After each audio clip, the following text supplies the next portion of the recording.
إذا أراد شيئا أن يقول له كن فيكون. صدق الله مولانا العظيم. وقال النبي صلى الله عليه وآله وأصحابه وبارك وسلم: لا عدوى ولا طيرا ولا سفر ولا هام، أو كما قال عليه السلام. يا صاحب الجمال ويا سيد البشر، من وجهك المنير لقد نور القمر، لا يمكن الثناء كما كان حقه. بعد از خدا بزرگ توی قصہ مختصر، بلغ العلا بکماله، کشف الدجى بجماله، حسنت جميع خصاله، صلوا عليه وآله. اللهم صل على سيدنا ومولانا محمد وعلى آل سيدنا ومولانا محمد وبارك وسلم وصل عليه صلاة وسلاما عليك يا سيدي يا رسول الله، وعلى آلك وأصحابك يا سيدي يا رحمة للعالمين. تمام تعریفیں اللہ جل مجدہ کے لیے ہیں، جو خالق کائنات ہے، جو مالک ششجہات ہے، وہ پروردگار جو عدم سے وجود میں لانے والا ہے. درود و سلام حضور سیدنا محمد مصطفیٰ صلی اللہ علیہ وآلہ وسلم کی ذات بابرکات پر، کہ جو وجہ تخلیق کائنات ہیں، وہ برگزیدہ ہستی ہیں جن کی خاطر اللہ نے امتوں کو پیدا کیا ہے، جن کی خاطر ملتوں کو تخلیق کیا گیا ہے. اللہ رب العزت کی حمد و ثنا اور حضور علیہ السلام پر درود و سلام کے بعد، معزز و مکرم حاضرین محترم، آج جمعۃ المبارک کی اس مختصر سی مجلس میں ہم سفر المظفر اور توہمات کے اسلامی تصور پر چند باتیں گوش گزار کر رہے. اللہ تعالیٰ سے دعا ہے اللہ تعالیٰ ہمیں دین اسلام پر کاربند رہنا نصیب فرمائے، اور ہماری فکر، ہمارا کردار دین اسلام کے مطابق ڈھالنے کی ہمیں کوشش کرنی ہے کہ اللہ تعالیٰ اسی دین متین پر، دین حنیف پر ہمیں زندگی نصیب فرمائے، اور اسی دین پر کاربند رہتے ہوئے اللہ تعالیٰ ہمارا خاتمہ بالخیر فرمائے. جو آیت کریمہ آج تلاوت کی ہے، اس میں اللہ رب العزت نے ارشاد فرمایا ہے کہ اس کا امر یہ ہے: انما امرہ اذا اراد شیئا ان یقول له کن فیکون، کہ جب وہ کسی شے کا ارادہ کرتا ہے، اس شے کو کہتا ہے ہو جا تو وہ ہو جاتا. اسلامی نقطہ نظر سے کوئی بھی چیز اللہ کے اذن کے بغیر مارز وجود میں نہیں آتی.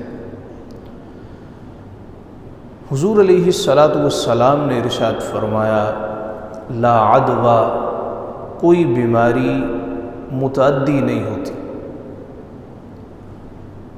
اور پھر فرمایا: ولا طیارہ، اور نہ ہی اسلام میں کوئی بدفعلی ہے، بدشگونی ہے. ولا سفرا، اور نہ ہی اسلام میں سفر کوئی منحوس مہینہ ہے. ولا حامہ، اور نہ ہی اسلام میں الو کوئی منحوس جانور یا پرندہ ہے. تو اسلام میں نہ تو کوئی دن منحوس ہے، نہ کوئی پرندہ جانور منحوس ہے، نہ کوئی انسان منحوس ہے، نہ کوئی مکان منحوس ہے۔ اسلام اس قسم کی نحوست کی نفی کرتا۔ ہاں، نحوست ہوتی کیا ہے؟ انسان بے نمازی ہو جائے۔ نحوست کیا ہے؟ کسی کا نام برا رکھا جائے، ایسا نام جس کا معنی ہی کوئی نہیں ہے۔ نحوست کیا ہے؟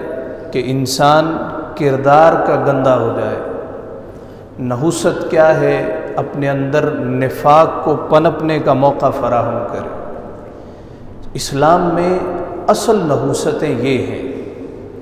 اس کے علاوہ یہ تصور کرنا جی فلاں چیز منحوس ہے، فلاں دن منحوس ہے، فلاں مہینہ منحوس ہے، فلاں مکان یا دکان منحوس ہے، ایسا تصور بذات خود منحوس ہے۔ ایسا عقیدہ اسلام کا عقیدہ نہیں۔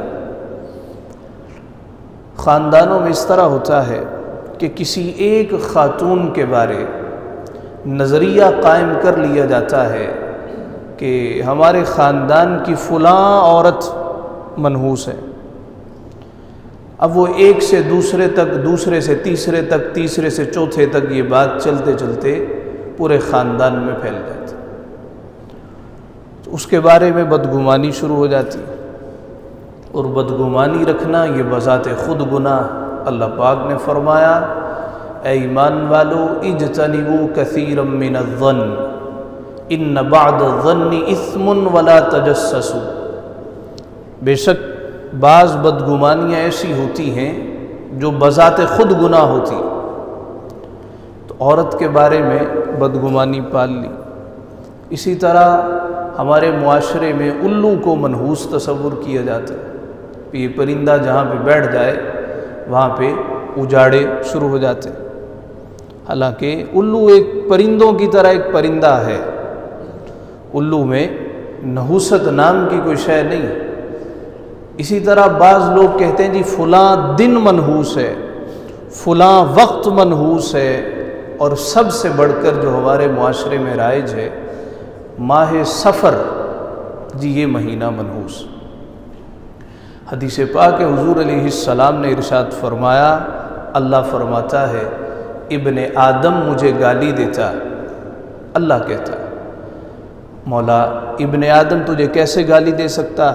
ارشاد ہوتا ہے جب بندہ زمانے کو گالی دیتا، زمانے کو برا بھلا کہتا ہے، دراصل میں پروردگار کو برا بھلا کہتا، اس لیے کہ انا الدہر، زمانہ تو میں ہوں۔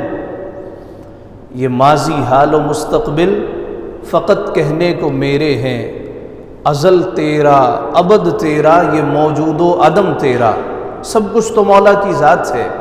تو انسان کہتا ہے کہ یہ زمانہ، یہ وقت منحوس چل رہا، اور نحوست کیا صرف اسی کے لیے ہونی ہے؟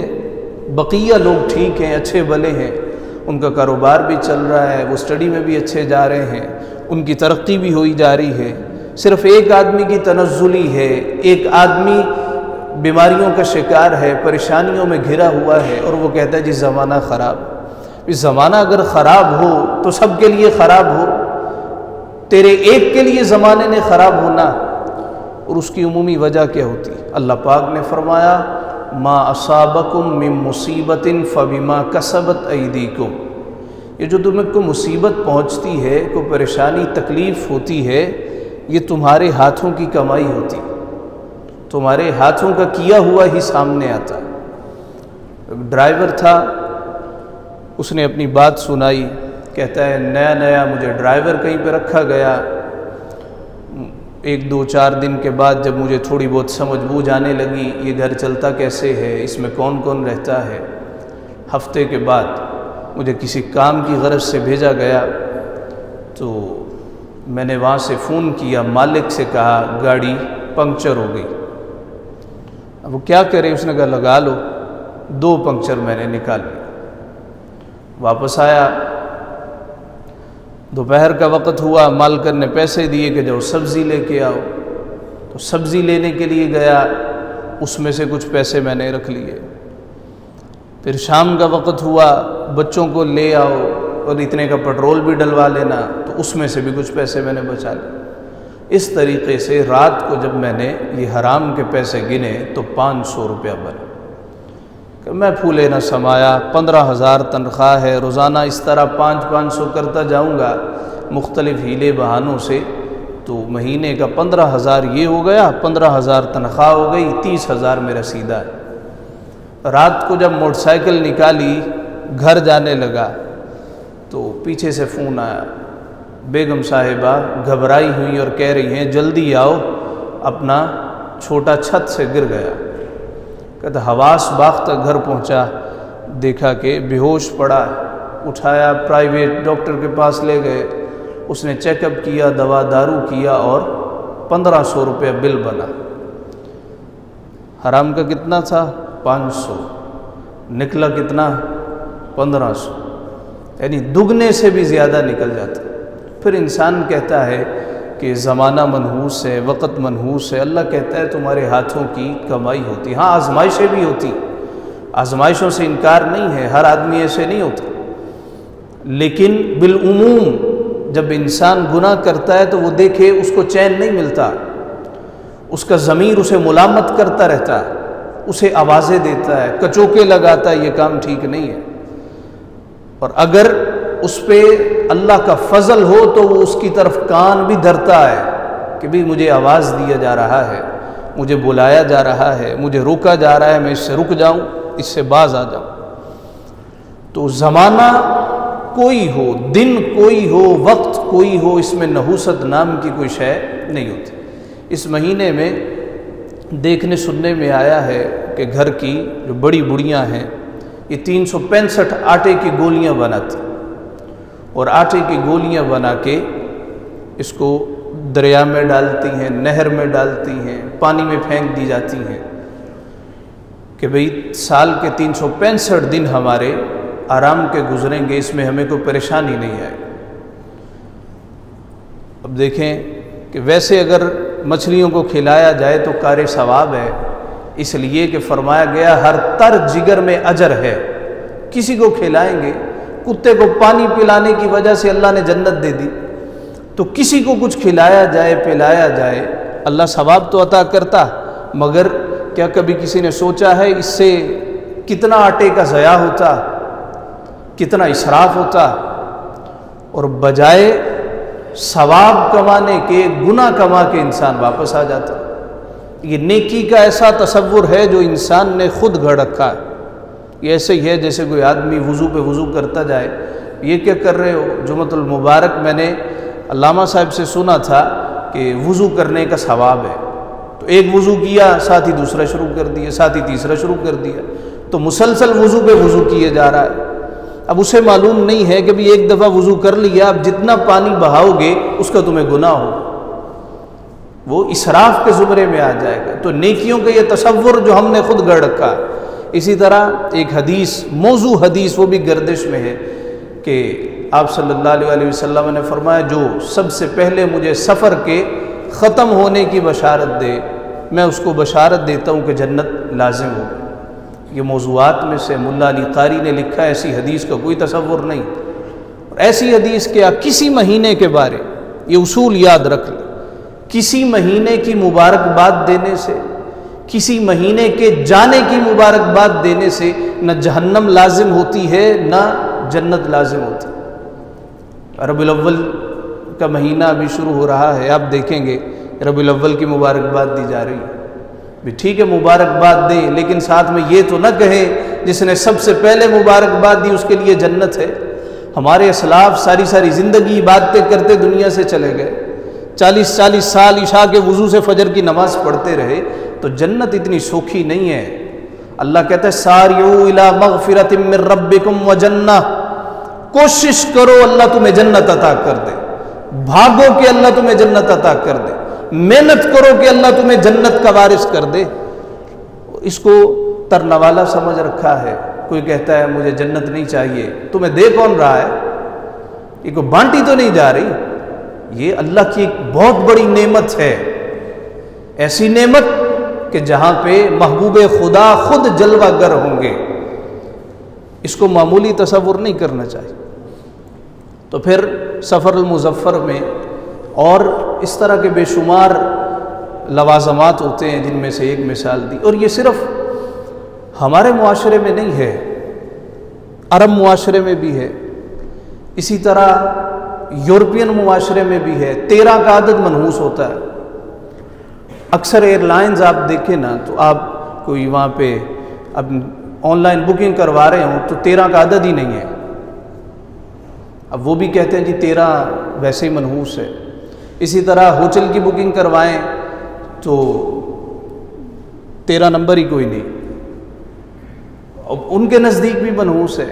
ہر قوم میں ضعیف الاعتقاد لوگ پائے جاتے ہیں، لیکن عمومی طور پہ دیکھنے میں آیا ہے کہ جو لوگ علماء کرام کے ساتھ جڑے ہوتے، وہ علماء تماشبین نہ ہوں، لوگوں کو دکھانے کے لیے نہ ہو، صحیح العقیدہ ہو، پیسے کے لیے بات نہ کرتے، تو وہ ضعیف الاعتقادی سے بہت حد تک دور ہو جاتے.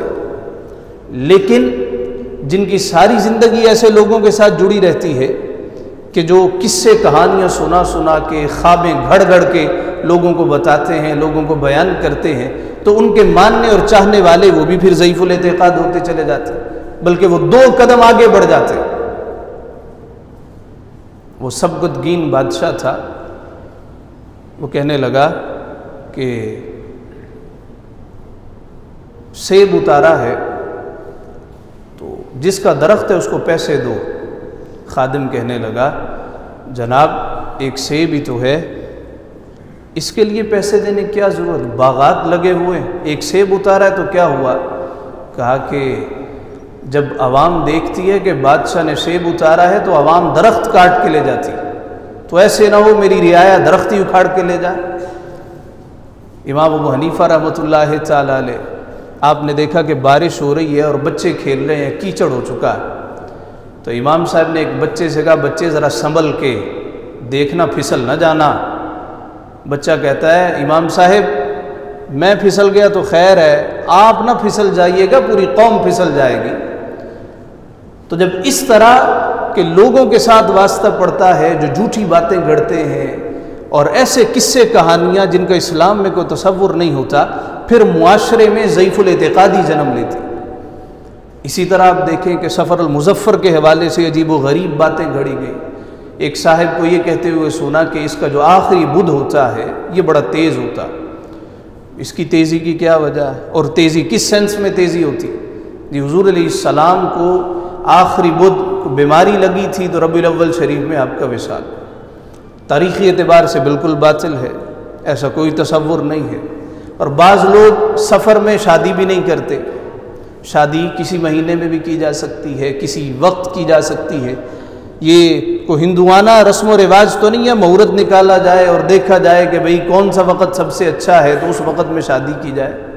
یہ اسلام ہے، اور اسلام ہر اس چیز کا قلع قبع کرنے کے لیے آیا ہے جو فکری طور پہ قوم کو بھانج کر دے. اسلام میں ان چیزوں کا کوئی تصور نہیں. سفر المظفر میں شادی نہیں کرتے. کیوں؟ شادی کر لی تو شادی کامیاب نہیں. میں آپ کو بتاتا ہوں، سفر المظفر میں معلوم تاریخ کی سب سے کامیاب شادی ہوئی، اور وہ شادی مولا علی اور سیدہ فاطمہ الزہرا کی شادی تھی. ان سے بڑھ کر کس کی کامیاب شادی ہو سکتی؟ اور پھر بعض لوگ کہتے شادی کر لی تو بچے نہیں ہوں گے، حسن و حسین بھی تو اللہ نے عطا کیے. یہ سفر المظفر میں شادیاں ہوئیں. یہ معاشرانہ جو رسوم و رواج اور ضعیف الاعتقادی ہے، یہ صرف معاشرے کی حد تک ہماری معاشرت میں پائی جاتی ہے، اسلام میں تصور نہیں. حضور علیہ السلام نے فرمایا لا عدویٰ، اسلام میں کوئی بیماری متعدی نہیں ہوتی. جبکہ ہم دیکھتے ہیں بیماریاں متعدی بھی ہوتی ہیں، ایک سے دوسرے کو لگ جاتی ہیں. ساتھ میں ایک اور حدیث ہے، آقا علیہ السلام نے فرمایا وَفِرَّ مِنَ الْمَجْذُوبِ كَالْأَسَدِ، کوڑ زدہ شخص سے ایسے بھاگا کرو جس طرح تم شیر سے بھاگتے ہو. اب دو روایتیں آ گئی، دونوں میں بظاہراً تضاد پایا جاتا ہے. ایک حدیث جو صحیح بخاری کی ہے، مصطفیٰ نے فرمایا لا عدویٰ ولا طیرہ ولا سفر ولا حامہ، اسلام میں کچھ بھی متعدی نہیں ہے، کوئی بیماری متعدی نہیں ہے، اور نہ اسلام میں بدشگونی ہے، اور نہ اسلام میں سفر منحوس مہینہ ہے، اور نہ اسلام میں الو یا کوئی پرندہ منحوس ہے. اب جو پہلی بات اس حدیث میں بیان کی گئی کہ بیماری متعدی نہیں، اس کی دلیل کیا ہے؟ آقا علیہ السلام اونٹوں کے باڑے میں تشریف لے گئے، دیکھا کہ بڑے خوبصورت اونٹ ہے، ایک طرف باندھ رکھے، مگر ایک اونٹ علیحدہ باندھا۔ مصطفیٰ نے فرمایا اس کو علیحدہ کیوں باندھ رکھا؟ یا رسول اللہ صلی اللہ علیہ وسلم اس کو خارش ہے، اگر اس کو دوسرے اونٹوں میں باندھوں گا تو وہ بھی خارش زدہ ہو جائیں گے۔ حضور علیہ السلام نے ارشاد فرمایا اس کو خارش کس نے لگائی ہے؟ اس کو علیحدہ باندھا، اس کو خارش کس نے لگائی ہے؟ کہنے لگا جی اللہ نے۔ فرمایا دوسروں کو لگی تو اللہ ہی لگائے گا، یہ نہیں لگائے گا۔ مگر ساتھ ہی ارشاد فرمایا کہ مجذوب سے ایسے بھاگو جس طرح شیر سے بھاگتے۔ دونوں روایتوں میں تطبیق کیسے ہوگی؟ تطبیق ایسے ہوگی کہ کسی آدمی سے اس وجہ سے نفرت نہ کرو کہ بھئی اس کو زکام ہے، میں بیٹھوں گا تو مجھے بھی لگ جائے گا۔ کسی کو کھانسی آ رہی ہے، اب اس کے پاس نہیں جا رہے، عیادت نہیں کر رہے، میں پاس بیٹھوں گا تو مجھے بھی کھانسی نہ لگ جائے، مجھے بھی بیماری نہ لگ جائے۔ تو تکریم انسانیت یہ سب سے بڑھ کر ہے۔ اللہ نے فرمایا وَلَقَدْ كَرَّمْنَا بَنِي آدم، ابن آدم کی عزت ہے۔ اللہ نے انسان کو انسان پیدا کر کے اس کو شرف عطا کیا۔ اس چیز کو روکنے کے لیے میرے مصطفیٰ نے فرمایا کوئی بیماری متعدی نہیں۔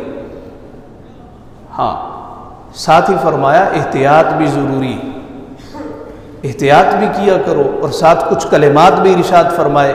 وہ کلمات کیا تھے؟ حضور نے فرمایا جب تم کسی کو بیمار دیکھو، مصیبت میں دیکھو، تو پڑھا کرو الحمدللہ الذی عافانی مما ابتلاک بہ وفضلنی علی کثیر ممن خلق تفضیلا۔ تمام تعریفیں اللہ کے لیے ہیں جس نے مجھے اس شے سے عافیت دی ہے جس میں تجھے مبتلا کیا۔ مصطفیٰ نے فرمایا جو یہ دعا کسی بیمار کو، مصیبت زدہ کو، پریشان حال کو دیکھ کے پڑھ لے، اللہ تعالیٰ اس کو اس بیماری میں مبتلا نہیں فرمائے، اللہ اس پریشانی میں مبتلا نہیں کرے۔ امام احمد رضا قادری رحمۃ اللہ تعالیٰ علیہ کے زمانے میں طاعون کی وبا پھیلی۔ پہلے طاعون ہوتا تھا، چوہوں سے بیماری پھیلتی تھی اور آن واحد میں بستیوں کی بستیاں اجڑ جایا کرتی تھی۔ تو آپ کو کوئی چاہنے والا تھا، اس کو طاعون ہو گیا۔ آپ نے سنگی ساتھیوں سے کہا آؤ عیادت کے لیے جاتے ہیں۔ لوگوں نے کہا حضرت نہ جائیے، طاعون ہے۔ آپ نے فرمایا نہیں چلتے، حضرت نہ جائیے، اس کو طاعون ہے، لگ جائے گا۔ فرمایا اتنی محبت کرنے والا ہے، عیادت کے لیے نہ جائیں، پوچھنے نہ جائیں۔ ایک حدیث ہے کہ قیامت کے روز اللہ فرمائے گا بندے میں بیمار ہوا تو پوچھنے نہیں آیا، میں بھوکا تھا تو کھلانے نہیں آیا۔ تو بندہ عرض کرے گا مولا تو کہاں سے بیمار، مولا تجھے کیسے بھوک لگ سکتی ہے؟ تو اللہ فرمائے گا ابن آدم میرا فلاں بندہ بیمار تھا، اگر تو اس کی عیادت کے لیے آتا تو مجھے وہاں پہ پاتا۔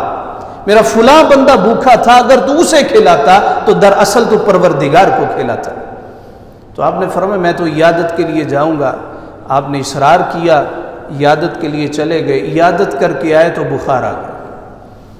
ساتھی کہنے لگے آپ کو روکا تھا، دیکھے نا طاعون آ گیا۔ آپ نے فرمایا طاعون نہیں ہے۔ اچھا طبیب کو بلا لاتے۔ طبیب حاذق آ گیا، اس نے چیک کیا اور کہنے لگا یہ طاعون ہے۔ آپ نے فرمایا حکیم صاحب یہ طاعون نہیں ہے۔ حکیم صاحب کہنے لگے کسی طبیب حاذق کو بلا لیتے۔ ایک اور طبیب صاحب آئے، انہوں نے آ کے چیک کیا اور کہا کہ حضرت آپ کو طاعون ہو گیا۔ آپ نے فرمایا حکیم صاحب طاعون نہیں ہے، کچھ اور ہو سکتا ہے، طاعون نہیں ہو سکتا۔ وہ کہنے لگا عجیب بات کرتے ہیں، طبیب آپ ہیں کہ میں ہوں؟ آپ نے فرمایا طبیب تم ہی ہو مگر یہ طاعون نہیں ہے۔ خیر چند روز بخار رہا، پھر ٹھیک ہو گئے، تندرست ہو گئے۔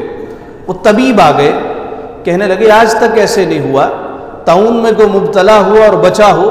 اس زمانے میں تو ویکسینیشن ایسے ہوتی بھی نہیں تھی، مگر آپ کو طاعون ہوا پھر تندرست ہو گیا۔ آپ نے فرمایا حکیم صاحب میں نے کہا تھا نا طاعون نہیں ہے۔ کہا جی آپ کیسے کہہ سکتے ہیں؟ فرمایا ایک طرف آپ کہہ رہے تھے طاعون ہے، ایک طرف میں آپ کو دیکھتا تھا، ایک طرف مصطفیٰ کے فرمان کو دیکھتا تھا۔ حضور نے فرمایا جو کسی بیمار کو دیکھ کے پڑھے نا الحمدللہ الذی عافانی مما ابتلاک بہ، اللہ تعالیٰ اس کو اس بیماری میں مبتلا نہیں کرے گا۔ جب میں عیادت کے لیے گیا تو میں نے یہ دعا پڑھ رکھی تھی۔ میرا یقین کامل مصطفیٰ پہ آپ سے 100 گنا زیادہ تھے۔ تو حضور نے فرمایا لا عدوہ، بیماری از خود متعدی نہیں ہوتی، بیماری کی وجہ سے کسی سے نفرت نہ کیا کرو۔ ولا طیارہ، نہ اسلام میں بدشگونی بدفعلی۔ اتنی پرچیاں نکالیں تو دیکھتے ہیں پہلی پرچی کس کی نکلتی، تو دوسری پرچی میں لکھا ہوگا سفر کر لو تو میں کر لوں گا، ادروائز میں سفر نہیں کروں گا، تو اسلام میں اس کی بھی کوئی حیثیت نہیں۔ پھر فرمایا ولا سفرہ، اسلام میں سفر بھی کوئی منحوس مہینہ نہیں۔ ابن منظور افریقی لسان العرب میں لکھتے ہیں کہ پہ در پہ مسلسل 3 مہینے جو حرمت والے، ذی القعدہ، ذی الحجہ، محرم، اس کے بعد عرب سفر پہ جایا کرتے تھے۔ اور بعض نے لکھا ہے کہ مکہ کے لوگ لوٹ مار کے لیے نکلا کرتے تھے، پیچھے گھر خالی رہا کرتے تھے، انہوں نے رکھ دیا کہ یہ مہینہ ہی صفر ہے، اس میں گھر میں ہوتا ہی کوئی نہیں ہے، لوٹ مار شروع ہو جاتی۔ حالانکہ اپنی کرتوت نہیں دیکھے کہ بھئی ہم لوٹ مار کے لیے جاتے ہیں، نتیجے میں پریشانیاں آتی۔ تو حضور علیہ السلام نے فرمایا کہ سفر کوئی منحوس مہینہ نہیں ہے، ولا حامہ، اور نہ ہی یہ الو منحوس پرندہ، تو نہ کوئی پرندہ منحوس ہے، نہ کوئی مکان منحوس ہے، نہ کوئی دکان منحوس ہے، نہ کوئی مہینہ منحوس ہے، نہ کوئی گھڑی منحوس ہے۔ منحوس کیا ہوتا؟ انسان کا کردار اچھا نہ ہو تو انسان منحوس ہو جاتا، انسان کے اندر نفاق ہو تو انسان خود منحوس ہو جاتا، انسان کے اندر برائیوں نے جگہ ڈال رکھی ہو انسان منحوس ہوتا ہے۔ اللہ نے فرمایا فَمَا أَصَابَكُم مِّن مُّصِيبَةٍ فَبِمَا كَسَبَتْ أَيْدِيكُمْ، یہ چیزیں منحوس نہیں ہیں، تم دیکھو تم نے کوئی ایسے اعمال تو نہیں کیے کہ جس کا بدلہ تمہیں دیا جا رہا۔ تو آئیں اللہ سے دعا کریں، اللہ تعالی ہمیں ضعیف الاعتقادی سے محفوظ فرمائے، اللہ تعالی صحیح فکر اسلامی سب کو نصیب فرمائے۔ وآخر دعوانا ان الحمد